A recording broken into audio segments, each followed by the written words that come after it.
Hi everyone, आज के video में हम बात करने वाले हैं प्रोवर्ब्स के बारे में, यानी कि ऐसी छोटी छोटी लाइनें जो हमें लाइफ की बड़ी बड़ी लर्निंग्स देके जाती हैं। जैसे कि practice makes a man perfect. आप में से ऑलमोस्ट सभी लोगों ने ये लाइन सुनी होगी कि practice makes a man perfect. जिन जिन लोगों ने सुनी एटलीस्ट वो फटाफट जाके लाइक कर दे वीडियो को। अब आपने ये लाइन तो सुनी है, ऐसे ही कुछ फेमस बहुत पॉपुलर सी प्रोवर्ब्स को हम आज वीडियो में देखने वाले हैं, समझने वाले हैं और उन्हें इस तरह से देखेंगे कि वो हमारी इंग्लिश को कैसे इंप्रूव कर सकती है, हमारा एक इंप्रेशन कैसे क्रिएट कर सकती है। तो चलिए फटाफट वीडियो में आगे बढ़ते हैं। अब सबसे पहली प्रोवर्ब क्या है कि जहां चाह है वहां राह है। हम सभी ने ये लाइन सुनी होगी कि where there is a will there is a way, यानी कि जहां चाह है वहां राह है। हम अक्सर कहते हैं ना कि यार कोई पर्सन है जो बहुत ज्यादा फोकस्ड है, जिसे अपने लक्ष्य के बारे में पता है, मुझे ये करना है, मुझे ये करना है, तो वो कैसे ना कैसे करके उस एक रास्ता ढूंढ ही लेता है अपने लक्ष्य तक पहुंचने के लिए। इसीलिए हम कहते हैं कि where there is a will, अगर आपकी इच्छा है, विल मतलब हमने देखा होगा ना कि वो थर्ड स्टेप में हम जब सिंपल फ्यूचर में विल का यूज करते हैं, विल का यूज होता है। विल का एक और मतलब होता है कि आपके अंदर की जो इच्छा शक्ति है उसे भी विल कहते हैं, ठीक है। तो where there is a will there is a way, यानी कि रास्ता अपने आप निकल कर आ जाता है, ठीक है। आगे बढ़ते हैं। अब हमने बोला सबसे फेमस, जैसा बोओगे वैसा काटोगे, ठीक है। हम ऐसा कहते हैं ना कि यार जैसा करेगा उसको वैसा मिलेगा ही, यानी कि जैसा बोओगे वैसा काटोगे। As you sow shall you reap, ठीक है। इसके इंग्लिश ध्यान से देख लेना, बहुत ज्यादा फेमस है। क्या कहा? एज यू सो का मतलब क्या होता है यहाँ पर? सो का मतलब होता है बोना, ठीक है। सो शैल यू रिप का मतलब क्या होता है? काटना, ठीक है। दो चीजें, पहला है सो यानी कि बोना, जब खेत में हम बोते हैं तभी तो हम काटते हैं, तो जो आप बोओगे वही तो आप काटोगे, है ना। तो इस प्रोवर्ब का मतलब भी ये रहता है कि जैसी करनी वैसी भरनी, वही वाला मतलब, ठीक है। जैसा बोओगे वैसा काटोगे। आगे चलते हैं हम। दूर के ढोल सुहावने लगते हैं। ये तो सभी को लगता होगा कि यार हमारी थाली में, यार हम खा रहे हैं, पास वाले की थाली में कुछ ज्यादा अच्छा होगा। या अक्सर हमें कुछ चीज मिली, हम देखते हैं कि यार हमारे पास लेट से कोई कार है तो हम हमेशा देखते हैं यार सामने वाले की कार बहुत ज्यादा अच्छी है, या हमें दूसरों की चीज अक्सर अच्छी ही लगती है। दूर के ढोल भी बहुत, मतलब जैसे अगर कुछ हम पास में नहीं दूर से देख रहे हैं ना तो बहुत अच्छा ही लगता है। उस चीज को इंग्लिश में कैसे कहते हैं? The grass is greener on the other side. The grass is greener on the other side, कि हमें हमेशा दूसरी कोई चीज दूर से तो बहुत अच्छी लगती है, लेकिन जब हमें पास में आके उसके बारे में पता चलता है, नहीं यार ये उतनी भी अच्छी नहीं थी जितना हम सोच रहे थे। तो अब यहाँ पे इसका इंग्लिश में क्या हुआ कि the grass is greener on the other side, कि दूर से तो हमें सब चीजें अच्छी ही लगती हैं। इसका बहुत यूज होता है, बहुत यूज होता है। अगर आप एक कॉम्पिटिटिव एग्जाम की तैयारी कर रहे हैं तो भर भर के नंबर निकलने वाले हैं स्लाइड से, ठीक है। आगे चलते हैं। नाच न जाने आंगन टेढ़ा। आई डेफिनेटली थिंक कि आप लोगों में से ऑलमोस्ट 99.99% लोगों ने ये चीज सुनी होगी कि नाच न जाने आंगन टेढ़ा। पर इसको इंग्लिश में क्या बोलते हैं? इसको इंग्लिश में बोलते हैं a bad workman blames his tools, ठीक है। अब क्या हुआ कि जैसे कोई सिंगर है, ठीक है। अब वो सिंगर अच्छे से गा नहीं पाता है तो उसने क्या बोल दिया कि यार मेरा माइक खराब है, या मेरे कुछ भी यहाँ पे जो इंस्ट्रूमेंट्स हैं वो खराब है। लेकिन उसने ये नहीं बोला कि यार मैं गंदा गाता हूँ, उसने ये नहीं बोला। उसने क्या बोला कि यार मेरे सब गाने का माइक खराब है या चीजें खराब है, यानी उसने अपने टूल्स पर सारा ब्लेम ढोल दिया, ठीक है, खुद पर नहीं लिया। तो इसको हिंदी में क्या बोलते हैं? नाच न जाने आंगन टेढ़ा। और इंग्लिश में क्या बोलते हैं? A bad workman blames his tools, ठीक है। आगे चलते हैं। एक हाथ से ताली नहीं बजती, ठीक है जनाब, एक हाथ से ताली नहीं बजती। जब भी कोई दो लोगों की लड़ाई होती है और किसी एक को मार पड़ जाती है सिर्फ, तो वो क्या कहता है? यार उसने भी तो लड़ाई करी थी, मैंने अकेले में थोड़ी किया। तो वैसे ही होता है ये कि अब एक हाथ से ताली नहीं बजती, सिर्फ एक पर्सन लड़ाई थोड़ी नहीं कर सकता, लड़ाई के लिए भी दो की जरूरत होती है ना। It takes two to quarrel, ठीक है। इंग्लिश में क्या बोलते हैं इस चीज को? अब आज के बाद जब आपकी आपकी जिससे लड़ाई हो रही है और सिर्फ आपको ही मार पड़ जाए तो इंग्लिश में बोलना, ठीक है, हिंदी में मत बोलना। इंग्लिश में कैसे बोलेंगे? इंग्लिश में बोलेंगे it takes two to quarrel. Quarrel का मतलब होता है बहस करना, झगड़ा करना, ठीक है, समझ में आ गया? It takes two quarrel. आगे चलते हैं। ऊंची दुकान फीके पकवान, डेफिनेटली आप लोगों ने सुना होगा, लेकिन इसको इंग्लिश में क्या बोलते हैं? इसको इंग्लिश में बोलते हैं all that glitters is not gold, ठीक है। ऊंची दुकान फीके पकवान, जैसे हम देखते हैं ना कई बॉलीवुड स्टार्स के बारे में देखते हैं कि यार हमने बहुत तारीफें सुनी थी, लेकिन जब एक बार हमको मौका मिला उनसे मिलने का और हमने उनका बिहेवियर देखा, लोगों से वो किस तरह से बर्ताव करते हैं, तो हमें समझ में आया कि यार ये इतने भी अच्छे नहीं है जितना हम इन्हें सोचते थे, ठीक है। तो यहाँ पे इसमें क्या देखा कि ऑल दैट ग्लिटर्स, हर चमकने वाली चीज गोल्ड नहीं होती। तो यहाँ से क्या सीखा हमने, ग्लिटर, ग्लिटर, ग्लिटर का मतलब होता है चमकना। तो हम कहते हैं ना हर चमकने वाली चीज सोना नहीं होती, ठीक है। आगे चलते हैं। मेहनत का फल मीठा होता है, मेहनत का फल मीठा होता है, सबको पता है आपको, लेकिन उसको इंग्लिश में क्या बोलते हैं, हार्ड वर्क पेस ऑफ, ठीक है। हार्ड वर्क पेस ऑफ, इसमें कुछ भी मीठा वाला नहीं है, बस पेस ऑफ है, ठीक है। हार्ड वर्क पेस ऑफ बहुत ही ज्यादा छोटा है, हिंदी में कितना बड़ा था, ठीक है। इंग्लिश में छोटा सा है कि hard work pays off. Pays off मतलब क्या होता है, चुकाना। हार्ड वर्क जो आपने किया है ना, वो एक ना एक दिन आपको उसका फल जरूर देगा, ठीक है। इसी चीज को इंग्लिश में कैसे बोलते हैं कि हार्ड वर्क, ये एक हो गया, एंड पेस ऑफ। और यहाँ पे जो ऑफ है उसमें 2 एफ है, ठीक है, तो स्पेलिंग मिस्टेक मत करना। हार्ड वर्क पेस ऑफ, यानी मेहनत का फल मीठा होता है। आगे चलते हैं। जल्दी का काम शैतान का, जल्दी का काम शैतान का सबसे ज्यादा यूज होने वाले, इसमें जितने भी चीजें हम अभी प्रोवर्ब्स ले रहे हैं सारे सभी मोस्ट सबसे ज्यादा यूज होने वाले ही है, मतलब जो सबसे ज्यादा रेलेवेंट है और सबसे ज्यादा इंपॉर्टेंट है, अपन वही सारे पढ़ना है, ठीक है। तो इस स्लाइड पे ऐसा कुछ भी नहीं है जो कम इंपॉर्टेंट है, सब कुछ, और एक कॉम्पिटिटिव एग्जाम के परस्पेक्टिव से तो बहुत ज्यादा इंपॉर्टेंट है। मतलब अगर ये वीडियो कवर कर ली तो आपका प्रोवर्ब से रिलेटेड आपको कोई और वीडियो देखने की जरूरत नहीं है। आगे चलते हैं। जल्दी का काम शैतान का, इसको इंग्लिश में कैसे बोलते हैं, हेस्ट मेक वेस्ट, ठीक है। इसको क्या बोलेंगे हम, हेस्ट मेक्स वेस्ट, ठीक है। जल्दी का काम शैतान का। आज के बाद हम जब इंग्लिश में बोलेंगे तो हम कैसे बोलेंगे, हेस्ट मेक्स वेस्ट, ठीक है। आगे चलते हैं।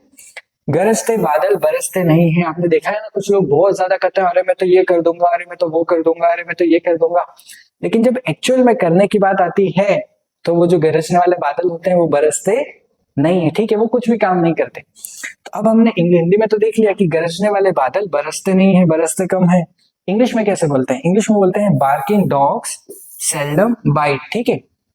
इंग्लिश में कैसे बोला हमने, हमने कहा कि भौंकने वाले जो कुत्ते होते हैं वो अक्सर काटते नहीं, वो सिर्फ भौंकने, आपने डेफिनेटली देखा भी होगा ये चीज। इसी चीज को इंग्लिश में कहते हैं। अब आप बात करेंगे कि यार ऊपर तो गरजने वाले बादल वाली बात चल रही थी, नीचे कुत्ता आ गया, यही प्रोवर्ब्स का जादू है, ठीक है। गरजने वाले बादल बरसते नहीं है, तो उसको कहते हैं बार्किंग डॉग्स सेल्डम बाइट, ठीक है। बार्किंग मतलब क्या होता है, बार्क मतलब होता है भौंकना, ठीक है, समझ में आ गया। बार्किंग डॉग्स यानी भौंकने वाले कुत्ते। सेल्डम बाइट, बाइट का मतलब होता है काटना, और सेल्डम का मतलब होता है बहुत रेयरली, कभी कभार, ठीक है। तो बार्किंग डॉग्स सेल्डम बाइट। आगे चलते हैं। दूध का जला छाछ भी फूक फूक कर पीता है, डेफिनेटली आप लोगों ने सुना होगा कि दूध का जला छाछ भी फूक फूक कर पीता है, यानी कि लेट से कोई पर्सन है जिसका ट्रेन में पर्स चोरी हो गया, ठीक है। अब जब वो अगली बार ट्रेन में आता है तो वो बहुत केयरफुली अपना बैग भी जो है वो पीछे नहीं आगे साइड रखता है, हर बार अपने पर्स को थोड़ी थोड़ी देर में चेक करता है। तो इससे क्या सीख मिलती है कि जो दूध का जला है वो छाछ भी फूक फूक कर पीता है, यानी कि अब उसके साथ एक बार अगर कुछ हो गया तो वो बहुत ज्यादा कॉशियस हो जाता है, ठीक है। वंस बीटन ट्वाइस शाय, इस चीज को इंग्लिश में कैसे कहते हैं, अब देखो हिंदी में कितना बड़ा था लेकिन इंग्लिश में तो बहुत छोटा हो गया और इजी हो गया। कैसे, दूध का जला भी छाछ फूक फूक कर पीता है, तो अब इसको इंग्लिश में कैसे बोलते हैं, वंस बीटन ट्वाइस शाय, याद कर लेंगे, वंस बीटन ट्वाइस शाय। आगे चलते हैं। जिसकी लाठी उसकी भैंस, ठीक है, जिसकी लाठी उसकी भैंस, ठीक है। अगर अब आपके बॉस से, सपोज कीजिए कि आप जॉब करते हैं और आपके बॉस से आपका कुछ क्वेरल हो गया, थोड़ा सा झगड़ा हो गया, बहस हो गई, ठीक है, लेकिन अब फाइनल डिसीजन किसका होगा किसी चीज को लेकर, वो बॉस का ही होगा, जो बॉस ने कह दिया वो आपको मानना ही पड़ेगा, यानी कि क्या हुआ, जिसकी लाठी उसकी भैंस, ठीक है, डेफिनेटली। अब इसको इंग्लिश में कैसे कहते हैं, इसको इंग्लिश में कहते हैं माइट इज राइट। आपने एक चीज नोटिस की कि यार इंग्लिश में बहुत छोटा छोटा होता जा रहा है और हिंदी में तो बहुत बड़ा है। अगर एक बार याद हो गया तो हम आराम से निकाल लेंगे, जब भी ऐसी कुछ सिचुएशन आएगी तो आपके मुंह से इंग्लिश ही निकलेगी कि might is right, might is always right, ठीक है। जिसकी लाठी उसकी भैंस, यानी माइट इज राइट। माइट का मतलब क्या होता है यहाँ पर, माइट का मतलब होता है यहाँ पर शक्तिशाली, ठीक है। माइट का मतलब होता है पावरफुल, जो पावरफुल है वो हमेशा राइट ही होता है, वो कैसे ना कैसे करके अपना काम निकाल ही लेगा, ठीक है। तो माइट इज राइट। आगे चलते हैं। अब मैंने देखा कि आगे कुआं पीछे खाई। अब अक्सर हम ये सिचुएशन में आ जाते हैं कि यार हमने अगर ये किया तो मैं भी फंसूंगा, और अगर वो किया तो दोनों में फंसना है, मतलब मौत तो तय है, ठीक है। आगे कुआं पीछे खाई, पर इस चीज को इंग्लिश में कैसे बोलते हैं बताओ, इस चीज को इंग्लिश में कहते हैं between the devil and the deep sea. अब इसको मैं समझाता हूँ, ठीक है। अब मैंने कहा यहाँ पर कि मैंने कई बार लाइफ में ऐसी दो सिचुएशन होती है कि यार मैंने अगर ये किया तो भी प्रॉब्लम आ जाएगी, वो किया तो भी प्रॉब्लम तो आनी ही है, मतलब मैं दोनों तरह से निपट गया। उस चीज को इंग्लिश में कहते हैं बिटवीन द डेविल, डेविल मतलब शैतान, एंड द डीप सी। अगर इस साइड गए तो शैतान मिलेगा और इस साइड गए तो गहरा समुंदर है, कूदे तो डेफिनेटली मौत है, और यहाँ पर रुके गए तो शैतान मार देगा। तो इस चीज को इंग्लिश में हम कैसे कहते हैं? बिटवीन द डेविल, डेविल मतलब शैतान, एंड द डीप सी, बहुत गहरा समुद्र, ठीक है। तो दोनों तरफ मौत तय है, ठीक है, इस तरह की सिचुएशन में। तो अगर कभी ऐसे फंस जाए अपन तो आपको इंग्लिश ही यूज करना है, ठीक है। क्या बोलेंगे आप? Between the devil and the deep sea. आगे चलते हैं। मुंह में राम और बगल में छुरी। अब इस तरह के लोग आपने डेफिनेटली देखे होंगे। क्या देखे होंगे? टू फेस बिहेवियर वाले लोग। कैसे कि जैसे कुछ लोग होते हैं ना जो आपके सामने तो बहुत अच्छा बन रहे हैं, लेकिन जैसे ही आप गए तो आपके पीठ पीछे आपकी बुराई करेंगे, ठीक है। इस तरह से लोग आपके सामने तो अच्छा बन रहे हैं लेकिन फिर कुछ ना कुछ ऐसा करेंगे जिससे आपका नुकसान हो। तो ये टू फेस बिहेवियर वाले लोग होते हैं, ठीक है। कैसे? टू फेस बिहेवियर वाले। इसको इंग्लिश में हम कहते हैं टू फेस्ड बिहेवियर, यानी कि मुंह में तो राम है, वो राम राम बोल रहा है, लेकिन बगल में ही उसके पास छुरी है, ठीक है। इस तरह को हम कहते हैं टू फेस बिहेवियर। आगे चलते हैं। नो नगद न तेरा उधार। अब नो नगद न तेरा उधार प्रोवर्ब कैसे आई? नो नगद न तेरा उधार का मतलब इंग्लिश में पहले देखते हैं, ठीक है। A bird in hand is worth two in the bush, ठीक है। अब ये क्या कहते हैं कि bird in hand is worth two in the bush, मतलब ये कह रहे हैं कि लेट से, अब दुकानदार में आपको थोड़ा सा एक एग्जांपल समझाता हूँ कि जैसे एक दुकानदार ने आपको सामान बेचा 10 रुपए का, ठीक है। अब वो कह रहा है, अब आपने उसको बोला कि यार मेरे पास आज पैसा नहीं है लेकिन मैं 1 महीने बाद आऊंगा, ठीक है, और मैं आपको 13 रुपए दे दूंगा, ठीक है। सामान तो 10 का है लेकिन 1 महीने बाद दूंगा पैसे, तो मैं आपको 13 रुपए दे दूंगा। तो दुकानदार क्या बोलता है कि यार मुझे आज भले तू 10 की जगह 9 रुपए दे दे, वो मुझे चल जाएगा, लेकिन 13 रुपए मतलब 1 महीने का वेट नहीं कर सकता ना, पता नहीं तू भाग जाए, तू देने ही नहीं आया तो क्या भरोसा, 1 महीना के बाद किसने देखा है क्या होने वाला है। तो इसीलिए हम कहते हैं कि आज हमारे पास जो चीज है वो बेटर है। दो इन द बुश मतलब कैसे कि यार भविष्य में कुछ और अच्छा मिलेगा, उसके लालच में हमने आज जो मिल रहा है वो भी छोड़ दिया, ठीक है। तो उसको कहते हैं हम कि a bird in hand is worth two in the bush, ठीक है। डेफिनेटली नहीं बोलेंगे, एक बार दो बार पढ़ लेना इसको। अपनी कॉपी आप लिख रहे हैं ना, बिल्कुल उसको एक कॉपी में सारे पॉइंट्स नोट डाउन कीजिए, और एक बार दो बार जब आप इनको पढ़ेंगे तो डेफिनेटली याद हो जाएंगे। आगे चलते हैं। अकेला चना भाड़ नहीं फोड़ सकता, ठीक है। अकेला चना भाड़ नहीं फोड़ सकता, इसको इंग्लिश में कैसे बोलते हैं? Unity is strength. डेफिनेटली आपने सुना होगा, ये चीज तो सुनी ही होगी कि यूनिटी सब कुछ है, अगर हम सब एक हो जाए तो हम बहुत कुछ कर सकते हैं, ठीक है। तो अकेला चना मतलब क्या है कि यार एक पर्सन कितनी मेहनत करेगा, एक पॉइंट के बाद तो उसको किसी और का सपोर्ट चाहिएगा ही सही, लेकिन जब आपको सब साथ में आ जाते हैं तो वही काम जो है वो फटाफट तेजी से हो जाता है। इसी चीज को हम कहते हैं कि यूनिटी इज स्ट्रेंथ। यूनिटी मतलब होता है एकता, ठीक है। यूनिटी का मतलब क्या होता है? यूनिटी का मतलब होता है एकता। आगे चलते हैं। जैसे को तैसा, जैसे को तैसा। अब ये कौन कौन लोग हैं जिन्होंने ये वाली प्रोवर्ब नहीं सुनी? आई मीन 100% ऑफ यू सुनी ही होगी ये वाली प्रोवर्ब की, जैसे को तैसा। इसको इंग्लिश में कैसे बोलते हैं? जैसे को तैसा तो आपने सुना ही बचपन से, लेकिन इंग्लिश में बोलते हैं टीट फॉर टैट। जैसे हमने बोला जैसे को तैसा, तो इंग्लिश में बोलते हैं टीट फॉर टैट। क्या बोल रहे हैं? टीट फॉर टैट, यानी कि जैसे को तैसा। अब जैसे कुछ एग्जांपल लेते हैं कि एक बच्चा है, ठीक है, एक मोटा बच्चा है जिसने एक पतले से बच्चे को पिटाई कर दी उसकी, ठीक है। अब पिटाई करते वक्त टीचर ने देख लिया तो टीचर ने उस मोटे बच्चे की पिटाई कर दी। तो वो कमजोर वाले बच्चे ने क्या बोला कि जैसे को तैसा, टीट फॉर टैट। तू मेरी पिटाई कर रहा था, मैम ने तेरी पिटाई कर दी। तो इस तरह से होता है, ठीक है। टीट फॉर टैट यानी जैसे को तैसा। आगे चलते हैं। दाल में कुछ काला है दया, ठीक है। आगे दया के बिना तो ये डायलॉग कंप्लीट ही नहीं हो सकता। दाल में कुछ काला है दया, यानी कि इसको इंग्लिश में कैसे कहते हैं? आपने अभी तक तो ये सुना होगा सीआईडी में कि दाल में कुछ काला है, लेकिन कभी भी ये सोचा कि इसी सेम चीज को इंग्लिश में कैसे कहते हैं? इसको इंग्लिश में कहते हैं something is fishy. Something is fishy, यानी कि फिशी मतलब क्या कि यार दाल में कुछ तो काला है। अब जब भी आपको ऐसा कभी भी आप बोलना हो कि यार कुछ तो गड़बड़ लग रही है यार, आज ये हर दिन हमेशा ऐसी इस तरह से बात नहीं करते हैं, आज कुछ अजीब तरह से बात कर रहा है, कुछ तो दाल में काला है। इसी चीज को अब इंग्लिश में कैसे बोलेंगे? Something is fishy. Something is fishy, fish से रिलेटेड है, ठीक है। फिशी, ठीक है। Something is fishy. आगे चलते हैं।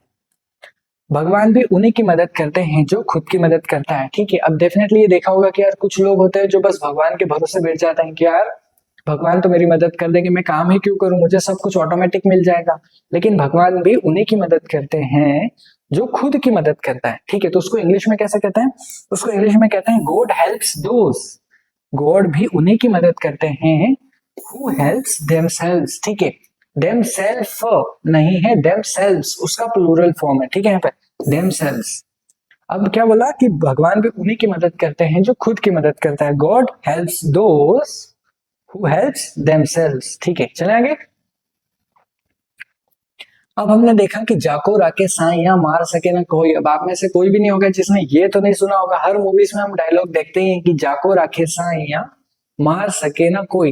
लेकिन कभी सोचा इसको इंग्लिश में क्या कहते हैं? इसको इंग्लिश में कहते हैं कि whom God protects, whom God protects। ये अभी अपने जो पिछला देखा था उसके जैसा ही है। whom God protects no one can harm। हम कहते हैं जाको राखे साइया मार सके ना कोई। इसका मतलब है कि whom मतलब उस पर्सन की बात करें जिसे whom God protects no one can harm। ठीक है, समझ में आ गया? whom God protects no one can harm। आगे चलते हैं। समय से पहले और भाग्य से ज्यादा। ये तो आपने अक्सर किसी भी पॉडकास्ट पे ऐसे सुना ही होगा। अक्सर लोग बोलते हैं कि समय से पहले और भाग्य से ज्यादा किसी को नहीं मिलता। ठीक है, डेफिनेटली अपन बोलते हैं कि और हर लोग जिसको देखो आजकल वो यही बोलता है कि समय से पहले और भाग्य से ज्यादा किसी को नहीं मिलता। लेकिन इस चीज को इंग्लिश में कैसे कहते हैं? कभी सोचा है आपने? इंग्लिश में बोलते हैं इसको everything comes at the right time. अब देखो हिंदी में कितना बड़ा था, आपको हिंदी में जब याद करना पड़ा तो कैसे करना पड़ा? समय से पहले और भाग्य से ज्यादा किसी को कुछ नहीं मिलता। लेकिन इंग्लिश तो बहुत ज्यादा इजी है। कैसे? इंग्लिश में हम क्या बोल रहे हैं कि एवरीथिंग कम्स, सब कुछ आता है एट द राइट टाइम। ठीक है, तो इंग्लिश में हमने बोला everything comes at the right time. आगे चलते हैं। हाथ कंगन को आरसी क्या। हाथ कंगन को आरसी क्या को इंग्लिश में कैसे बोलते हैं? हाथ कंगन को आरसी क्या को इंग्लिश में बोलते हैं action speaks louder than words. ठीक है, हाथ कंगन को आरसी क्या को हमने इंग्लिश में कैसे बोला? हमने इसको बोला कि हाथ कंगन को आरसी क्या, एक्शंस, आपके जो एक्शंस होते हैं, actions speak louder than words. यानी कि अभी क्या है कि मैं आपको बोलते जाऊं मैं ये कर दूंगा, मैं वो कर दूंगा, मैं ऐसे कर दूंगा, मैं ना इस तरह इस चीज को ऐसे करूंगा, उससे इतना इफेक्ट नहीं पड़ेगा जितना मैं अगर एक्चुअल करके दिखा दूं तो उससे पड़ेगा। यानी कि हमने देखा कि action speaks louder than words. ठीक है, आगे चलते हैं। जैसा देश वैसा भेष। कॉम्पिटेटिव एग्जाम में भर भर कर आने वाला क्वेश्चन है ये। कॉम्पिटेटिव एग्जाम में भर भर के आ जाता है। कैसे? जैसा देश वैसा भेष। तो अब इन्होंने क्या बोला कि when in Rome do as Romans do. कैसे? इन्होंने इंग्लिश में कैसे बोलते हैं? व्हेन इन रोम। रोम एक जगह है, ठीक है, एक देश है। ठीक है, अब जब आप रोम में जाते हैं तो वैसे ही रहिए, वैसे ही खाइए जैसे रोमन्स रहते हैं। इसका मतलब मैं समझाता हूँ कि जब आप किसी ग्रुप में हैं, जैसे मैं एक एग्जांपल लूं कि बच्चों के ग्रुप में हैं आप, ठीक है, तो अब बच्चों के ग्रुप में जाके ऐसी सीरियस बात मत करने लग जाओ ना, एकदम इंटेलेक्चुअल बातें फिलोसॉफी वाली नहीं। बच्चों के ग्रुप में जब आप आए हैं तो फिर बच्चों जैसी ही बात कीजिए। अरे इसने ये कर लिया, इसने मेरी टॉफी ले लिया, अच्छा इसने ऐसा कर दिया, ऐसा वैसे, मतलब वो बच्चों जैसी ही बात करना। तो इसका ये मतलब है कि आप जिस जगह पर जाते हैं ना, अपने आप को ढाल लीजिए उन लोगों के जैसे ही। ठीक है, When in Rome, do as Romans do। वही करिए जो रोमन्स करते हैं। ठीक है, आगे चलते हैं। मुश्किल वक्त कमांडो सख्त। कैसे? मुश्किल वक्त में ही दोस्तों की पहचान होती है। ठीक है, मुश्किल वक्त कमांडो सख्त। ये डायलॉग आपने किस कार्टून में सुना है बताइए, किसको याद है तो कमेंट सेक्शन में जरूर लिखना। ठीक है, आगे चलते हैं। मुश्किल वक्त में ही दोस्त की पहचान होती है। अब ये लोगों ने क्या है पता है कि ये लोगों ने इंग्लिश में ज्यादा सुना होता है, हिंदी में कम। कैसे? कि अ फ्रेंड इन नीड। अब आज इसको ध्यान से इसकी स्पेलिंग सहित भी देख लीजिए। कुछ को ऐसा स्पेलिंग में डाउट होता है कि यार क्या बोलना चाह रहा है, देखते हैं। क्या friend in need is a friend Indeed. Indeed, ठीक है, यानी कि एक मुश्किल वक्त में ही दोस्त की पहचान होती है। ठीक है, आगे चलते हैं। घर का भेदी लंका ढाए। घर का भेदी लंका ढाए तो हम सभी ने सुना है, लेकिन इसको इंग्लिश में कैसे कहते हैं? इसको इंग्लिश में कहते हैं अ ट्रेटर कैन डिस्ट्रॉय एवरीथिंग। ठीक है, यानी जो घर का भेदी होता है, जिसको आपके बारे में सब कुछ पता है, वो अगर सामने वाली पार्टी से मिल गया तो वो सब कुछ डिस्ट्रॉय कर सकता है। ठीक है, तो इन्होंने क्या बोला कि अ ट्रेटर कैन डिस्ट्रॉय एवरीथिंग। वो सब कुछ डिस्ट्रॉय कर सकता है, यानी कि घर का भेदी पूरी के पूरी लंका को ढा सकता है। ठीक है, आगे चलते हैं। अंधों में काना राजा, अंधों में काना राजा तो आप सभी ने सुना होगा। इसको इंग्लिश में कैसे बोलते हैं? इसको इंग्लिश में बोलते हैं in the land of blind the one eyed is the king. यानी कि जो पूरी एक एज्यूम कीजिए, ठीक है, एक पूरा देश है जहां पर सबको अंधे हैं, ठीक है। अब वहां पर अगर एक पर्सन चल जाता है जो अंधा तो नहीं है, उसको एक आंख से दिखता है, वो काना है, ठीक है। तो अब उन लोगों के लिए, अंधे लोगों के लिए तो वही भगवान हो गया। कैसे कि उसको, बाकियों को तो दिखता भी नहीं है और उसको दिखता है। जैसे कि एक और एग्जांपल लेते हैं कि 5 दोस्त है, ठीक है, और 5 दोस्त में से 4 दोस्त हैं जो सारे सब्जेक्ट्स में फेल हो गए, लेकिन जो एक दोस्त है वो सिर्फ 2 सब्जेक्ट में फेल हुआ, बाकी तीनों में पास हो गया। तो उन चारों दोस्तों के लिए, तो उस गैंग में के लिए तो वो जो एक बंदा है वही टॉपर हो गया। और तू तो टॉपर है, भले वो 2 सब्जेक्ट में फेल वाला है, लेकिन बाकियों के लिए तो वो टॉपर ही है। इस तरह से बोलते हैं हम in the land of blind the one eyed is the king, ठीक है, कि अंधों में तो काना ही राजा होता है। आगे चलते हैं। जल में रहकर मगरमच्छ से बैर नहीं करते, ठीक है, जल में रहकर मगरमच्छ से बैर नहीं करते। इसको इंग्लिश में कैसे कहते हैं? Don't bite the hand that feeds you, ठीक है। इसको इंग्लिश में कहते हैं कि जल में रहकर मगरमच्छ से बैर नहीं करते। और इंग्लिश में कैसे बोलते हैं? कि don't bite the hand that feeds you. आगे चलते हैं। आगे क्या बोला इन्होंने? कि कुत्ते की पूंछ टेढ़ी की टेढ़ी ही रहती है, ठीक है। अब ये सबसे ज्यादा यूज होने वाली, मतलब कॉम्पिटिटिव एग्जाम वगैरह छोड़ दो, अब डेली लाइफ में इससे ज्यादा कोई प्रोवर्ब यूज ही नहीं होती है कि कुत्ते की पूंछ टेढ़ी की टेढ़ी ही रहती है। यानी कि अगर एक मस्तीखोर बच्चा है, ठीक है, और उसको अपन ने समझा दिया कि यार बच्चे सीरियस हो जाए, तेरी एग्जाम आने वाली है, ऐसा वैसा, लेकिन वो मस्ती छोड़ ही नहीं रहा, वो पढ़ाई करने को तैयार ही नहीं, तो हम क्या बोलते हैं? कुत्ते की पूंछ तो टेढ़ी की टेढ़ी ही रहती है, ठीक है। इंग्लिश में बोल दिया हमने, क्या बोला? कि ओल्ड हैबिट्स, जो उसकी पुरानी आदतें हैं, don't die and die hard, ठीक है। उन्होंने क्या बोला? कि ओल्ड हैबिट्स डाई हार्ड, जो पुरानी आदतें हैं वो बहुत ही मुश्किल से मरती है, वो जाती ही नहीं है, पुरानी आदतें जाती ही नहीं है। Old habits die hard. आगे चलते हैं फटाफट। चोर चोर मोसेरे भाई, चोर चोर मोसेरे भाई, इस चीज को इंग्लिश में कैसे कहते हैं? इसको इंग्लिश में कहते हैं birds of the same feather या birds of a feather flock together, ठीक है। चोर चोर मोसेरे भाई कहते हैं ना अपन, तो उसको इंग्लिश में कहते हैं birds of a feather flock together, ठीक है। वो साथ साथ में उड़ते हैं, जो सेम सेम पंछी होते हैं, सेम प्रजाति वाले, वो साथ में उड़ते हैं। तो उन्होंने क्या बोला? कि बर्ड्स ऑफ अ फेदर या birds of a same feather flock together, ठीक है। आगे चलते हैं। नाम बड़े और दर्शन छोटे, ठीक है, नाम बड़े और दर्शन छोटे, इसका इंग्लिश में क्या होता है? All talk and no action. हमने इसी तरह की प्रोवर्ब पहले भी देखी थी कि हमने कह दिया कि यार मैं ये कर दूंगा, मैं वो कर दूंगा, लेकिन जब एक्शन की बारी आई तो उसने कुछ भी एक्शन नहीं लिया। तो हमने कहा कि all talk and no action, ठीक है। ऑल टॉक यानी उसने सिर्फ बातें ही की, लेकिन एक्शन तो कुछ लिया ही नहीं। आगे चलते हैं। ईश्वर के घर देर है लेकिन अंधेर नहीं है। हम कहते हैं ना कि यार बस अब हमें हमारे सब्र का फल अब जब टूटा, हम कहते हैं कि यार बस अब होने वाला है, होने वाला है, हम सब अच्छा हो जाएगा, सब अच्छा हो जाएगा। ईश्वर के घर देर है यानी कि आपको फल देरी से मिल सकता है, लेकिन डेफिनेटली मिलेगा, ठीक है। इसको इंग्लिश में कहते हैं justice is delayed not denied, ठीक है। जस्टिस जो है वो डिले हो सकता है, उसमें थोड़ी सी देरी हो सकती है, लेकिन वो डिनाई नहीं हो सकता, ठीक है। तो हमने क्या बोला? Justice delayed is not justice denied, वो डिनाई नहीं हो सकता, वो डिले हो सकता है। Justice delayed is not denied. आगे चलते हैं। गुरु गोविंद दो खड़े काकू लागू पाए। अब यहाँ पर इसका मतलब क्या है? कि इसका मतलब यह है कि गुरु और गोविंद दोनों खड़े हैं, एक साइड मेरे गुरु खड़े हैं और एक साइड गोविंद यानी कि भगवान खड़े हैं, और मैं इस डिलेमा में हूँ, इस कंफ्यूजन में हूँ कि पहले किसके पैर पढ़ूं मैं, ठीक है। तो अब यहाँ पर ये क्या दिखाता है ये प्रोवर्ब? कि यार आप कंफ्यूजन में है, आप डिलेमा में है, ठीक है। इसको इंग्लिश में कैसे बोलते हैं? इसको कहते हैं डिलेमा ऑफ चॉइस। अक्सर हम देखते हैं ना 11th वाले बच्चे डिलेमा में होते हैं कि यार मैथ्स लूं कि बायो लूं कि कॉमर्स लूं, इस तरह से। या हम कहते हैं कि यार कोई एक इंसान है जिसको खाने का बहुत शौक है, तो वो उसको खाने की प्लेट में देखते वो डिलेमा में आ जाता है कि यार पहले गुलाब जामुन खाऊं कि पहले काजू कतली खाऊं, ठीक है, इस तरह से डिलेमा हो जाता है। तो अब देखते हैं इंग्लिश में, तो समझ में आ गया, इंग्लिश में कहते हैं इसको डिलेमा ऑफ, डिलेमा किसका? डिलेमा ऑफ चॉइस, ठीक है। अगर आइंदा से आपको आगे कुछ ऐसा कंफ्यूजन हो कि ये करूं या वो करूं, तो अब आप दोस्त को कैसे बोलोगे? I am in a dilemma of choice, मैं एक डिलेमा ऑफ चॉइस में हूं, ठीक है। आगे चलते हैं। जो गरजते हैं वो बरसते नहीं। अक्सर हमने देखा है ये बात कि जो गरजते हैं वो बरसते नहीं है, यानी कि इंग्लिश में कैसे बोलते हैं इसको? दोज हु थ्रेटन, जो धमकाते रहते हैं, रेयरली एक्ट, अक्सर मतलब हमने देखा है कि जो सिर्फ धमकाते हैं ना वो आपको हार्म बहुत रेयरली ही पहुंचाते हैं। अपन कहते हैं ना भौंकने वाले कुत्ते काटते नहीं है, तो ये वही वाला है। आगे चलते हैं। नाच न जाने आंगन टेढ़ा, अभी हमने शुरू में सबसे शुरू में ये देखा था कि यार एक सिंगर है जिसे गाना नहीं आता, लेकिन वो ये नहीं कह रहा है कि मैं खराब गाता हूँ, वो क्या कह रहा है कि यार मेरे जो टूल्स हैं, मेरा जो माइक है या मेरे इंस्ट्रूमेंट्स है आज ये खराब हो गए, इस वजह से अच्छी आवाज नहीं आ रही है। आगे चलते हैं।